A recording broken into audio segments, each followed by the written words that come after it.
let's get started. What's going on, guys? You might have noticed that, the scenery's changed. I'm in the car. I got to get out of the house. Got a cigar. Man, I'm so glad I found it. It's perfect. It's got a perfect draw on it. And I was like getting antsy that I wasn't getting my cigar. So I'm very happy. I ordered a bunch of cigars. Maybe spent a little more than I should have, but that's gonna make for a good week, I'll tell you what. So for tonight, I'm not gonna be talking about those numbers anymore, right? Because we knew they were baloney going in, and that was the point of the original videos, was to make the point that it's not gonna be 10 times worse than the rest of the world. It's gonna come in about the flu numbers. We know they're cooking the books. We knew all that, and I wanted to document it straight through, so that way we can look back and say, okay, that way in 6 months from now, when they're saying it's coming back, we have a real reality on what's going on, and so hopefully most of us can remember it next time and, say something, not just fall victim into the fear, and be leaders in this next time, right? Because maybe you got scared inside. Maybe you got scared into doing something that, didn't feel right, but you had no idea, because you put your trust in the government and the media and our leaders or whatever. So that was the point of those original videos. So going forward, what we got to talk about is how do we get back to work safely, right?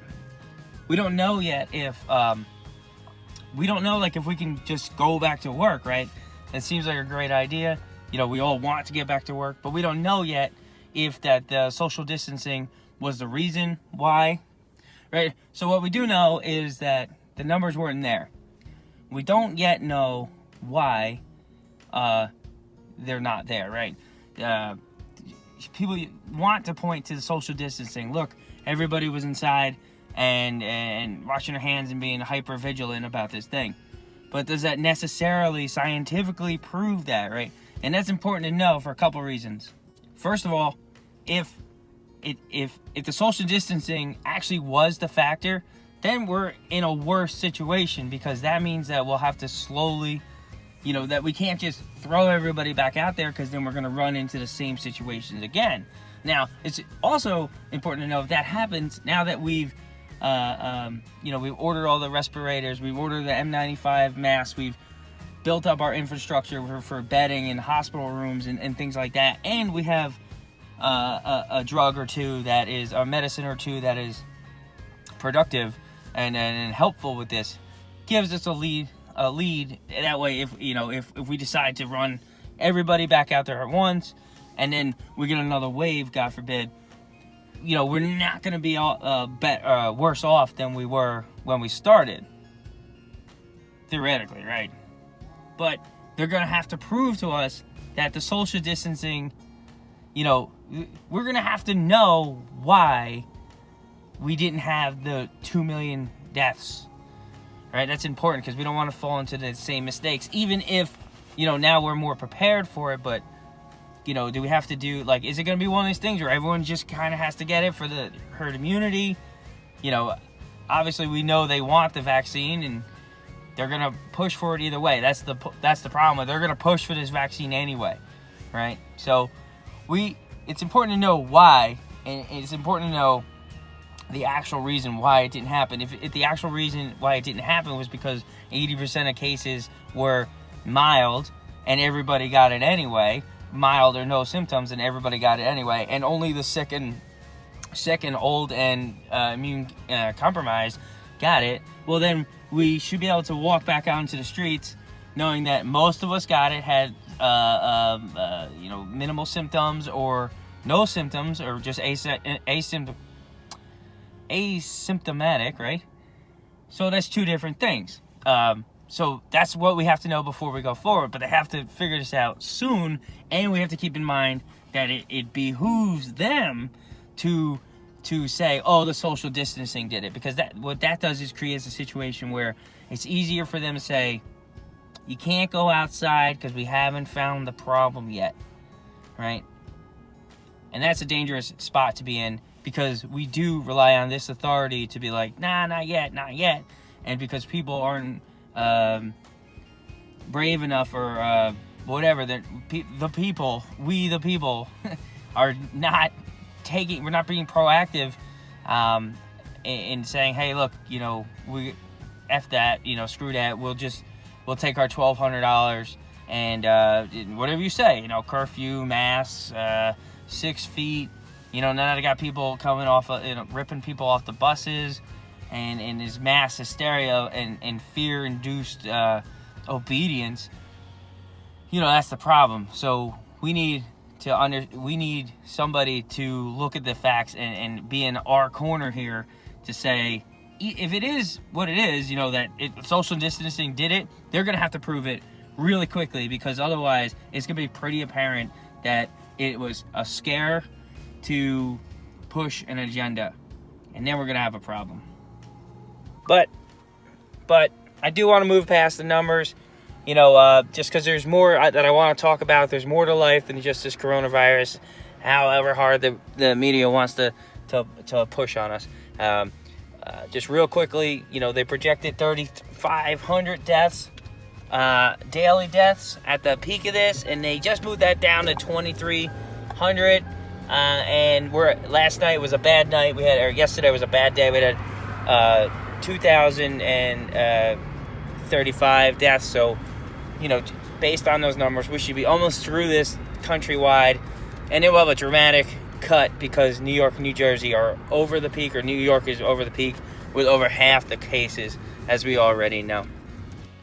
So for the rest of the time, I kind of want to talk to you about what this show is going to be about. Most importantly, it's an outside the box kind of thing, and heavily based on conversation.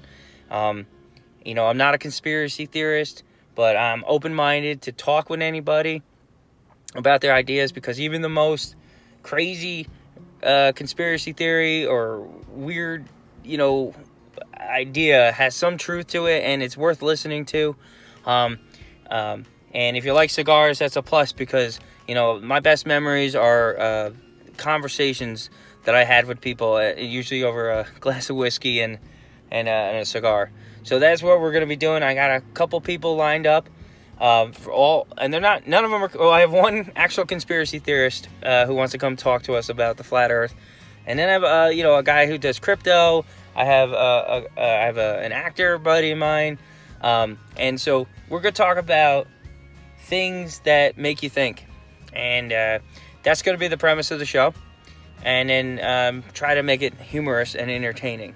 Another thing we want to do is, right now a lot of people are hurting, and unfortunately I was unable to do a lot during this, and a lot, we were told to stay home, and if you're not a first responder, I was a first responder, so in the past I was an EMT, but luckily or unluckily, I was quarantined at home, and I had the kids, and there's people out there who did some great things for us this time, even though it wasn't as bad as it wasn't as bad as it wasn't as bad it was Jesus. It wasn't as bad as it was supposed to be for us. These people got slammed. The EMTs, the doctors, the nurses, the police officers got their hands tied. They rushed into the EMS calls, and they got everything, right?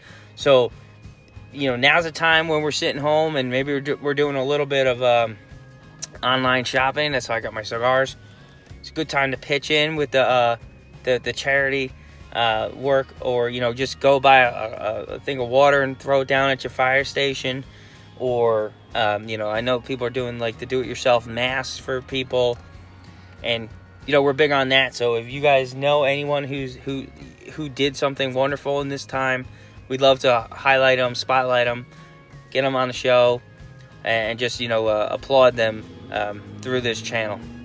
And listen, I know most of the guys, most of the people here following me are probably friends of mine, and I just want to reach out to you and say I appreciate you following me, and help. This is big support for me, just the subscribers and things like that, and I do appreciate it. And we're trying to build. I'm trying to build something here, and don't think I don't see what you guys are doing for me. that being said, I just want to remind everyone how important it is to like and share this stuff, because that's how the algorithm of the YouTube works, is that the more people who interact with it, the higher ranking it is, and the more likely that it will be seen by other people. And that way we can build this audience, we can build it up and have a bigger reach. So not harping on it, but like and share and send comments my way.